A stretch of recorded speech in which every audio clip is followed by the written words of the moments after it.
সারাদিন আমরা যে যার জায়গা থেকে কর্মব্যস্ততায় ব্যস্ত থাকি।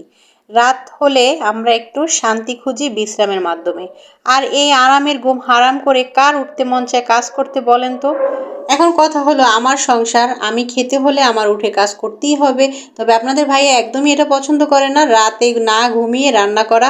কিন্তু আমি তার কথা অমান্য করে আস্তে আস্তে উঠে রান্না করি, যাতে তাদের ঘুমে কোনো ডিস্টার্ব না হয়। কারণ আমি তো অন্য রুমে সিরাতকে নিয়ে ঘুমাই, আর সাইফ ওর বাবার সাথে ঘুমায়।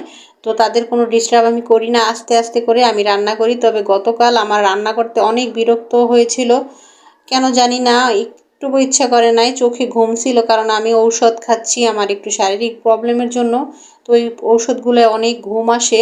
এখন আমি এই যে লাউয়ের ছোলা ভাজি করব। সিম্পল রান্না, আপনারা মনে করতে পারেন যে এই সিম্পল রান্না আবার এই এত কষ্ট করে রান্না করা লাগে। আরে এখনকার দ্রব্যমূল্যের বাজারে মানুষ এখন যা খেয়ে পড়ে আছে, এটাই আলহামদুলিল্লাহ, শুকরিয়া আল্লাহর কাছে যেভাবে আছি। তো আমাদের হাইফাই লাইফস্টাইল দিয়ে লাভ নেই, আমরা মধ্যবিত্তরা যেভাবে আছি আল্লাহর কাছে শুকরিয়া আদায় করছি। তো আমি লাউয়ের ছোলা ভাজি আমার প্রায় শেষের দিকে, আরও শুকনো শুকনো করে নামিয়ে ফেলবো ধনিয়া পাতা দিয়ে। আর এই সাইডে হচ্ছে আপনার ভাইয়ের পছন্দের বেলে মাছ।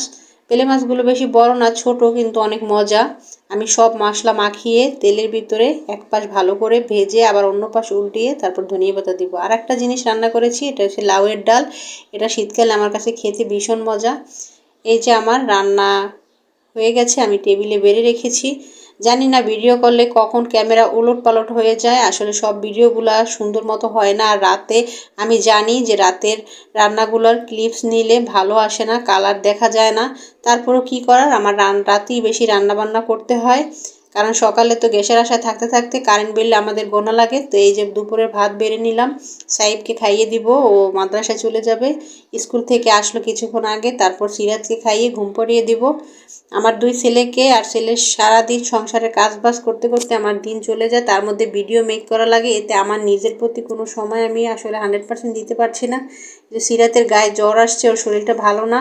সুখী মানুষ, এদের কোনো চিন্তা নাই। এরা এই যে দোল খাওয়া চেড়ে বসে দোল খাচ্ছে আর মোবাইল দেখতেছে, ভাত খাওয়ার কোনো চিন্তা ভাবনাই নাই। একে জোর করে এখন খাইয়ে দিব, তারপরে ঘুম পাড়িয়ে দিব। আসলে শখে আমি এই পেজটি খুলেছি, যে সংসারের কাজের ফাঁকে ফাঁকে আমি একটু বিনোদন নিব আর ভিডিও তৈরি করব, ছাড়বো। কিন্তু আসলে এখানে কাজ করা খুব কঠিন, এখানে অনেক সময় দিয়ে কাজ করতে হয়, নইলে সফলতা অর্জন করা যায় না। তাই কষ্ট একটু বেশি হচ্ছে, কষ্ট হয় ভিডিও তৈরি করতে। তো আপনাদের কেমন লাগে জানি না, আপনাদের যদি একটুকু ভালো লেগে থাকে তাহলে অবশ্যই আমাকে ভালোবাসা দিবেন, সাপোর্ট করবেন এবং আমার পাশে থাকবেন।